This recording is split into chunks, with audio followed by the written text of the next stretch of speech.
করতে পারে। শান্তি কমিটির সকল সদস্যদের কাছে আমরা অনুরোধ করছি, আপনারা সব রকম সহযোগিতা করেন। প্রাকৃতিক দুর্যোগকে মাথায় নিয়ে নারায়ণতলা মহরম দল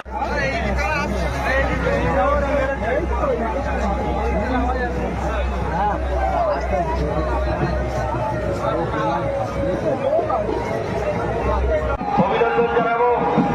আমাদের ডায়াসে নিয়ে গিয়ে যে মহরম দলটি আস্তে আস্তে মনের মধ্যে প্রবেশ করছে, সেই মোহনপুর খেলেঙ্গাপাড়া মহরম দলকে আমরা মহরম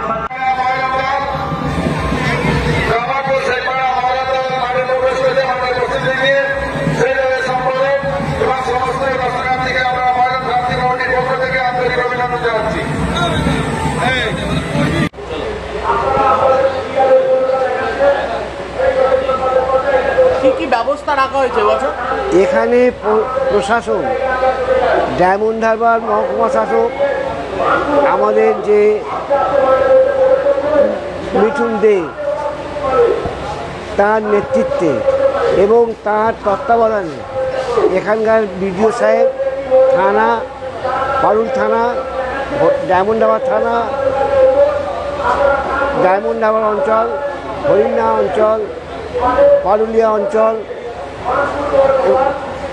সরিষা অঞ্চল, সমস্ত অঞ্চলগুলো একটা যাতে সুষ্ঠুভাবে মহরম উদযাপন হয় তার জন্য সকল ব্যবস্থা নিয়েছে। বিডিও সাহেব আছেন, উনি জানেন এখানে জল, দমকল, সমস্ত কিছু ব্যবস্থা। বলুন আপনি কি মেডিকেল ফ্যাসিলিটি বলুন, সমস্ত লাইটের ব্যবস্থা, সমস্ত ব্যবস্থা, রাস্তা, জল, light, medical, fire brigade, ambulance, সমস্ত কিছু আছে। এবং এটা বলতে নেই যে ডায়মন্ড হারবার থানার তত্ত্বাবধানে এবং পারুলিয়া থানা, দুটো থানার তত্ত্বাবধানে এসডিপিও সাহেব এবং সর্বোপরি আমাদের মিঠুন দে, যিনি অ্যাডিশনাল এসপি, তার দায়িত্বে খুব সুন্দর একটা পরিকল্পনা করা হয়েছে। আমাদের প্রচার কেন্দ্রের সামনে দিয়ে আস্তে আস্তে মাঠের উদ্দেশ্যে রওনা হয়েছে মোহনপুর খেলে প্রবেশ করছে সেই দলের সম্পাদক এবং আগত সমস্ত দপ্তর থেকে মহরম শান্তি কমিটির পক্ষ থেকে আন্তরিক অভিনন্দন জানাচ্ছি। তাদের পূর্ব থেকে যে সমস্ত ভলেন্টিয়াররা আছে, অর্থাৎ মোহনপুর খেলেঙ্গাপাড়া মহরম দলকে আমরা মহরম শান্তি কমিটির পক্ষ থেকে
জেলা প্রশাসন, মহিলা পঞ্চায়েত, কামারপুর পঞ্চায়েত, সরিষা পঞ্চায়েত আমাদের সঙ্গে সহজ। তাদের উদ্দেশ্য করে বলছি, আপনারা ওই দলের নাম অবশ্যই আমাকে ডাকে জানিয়ে যান।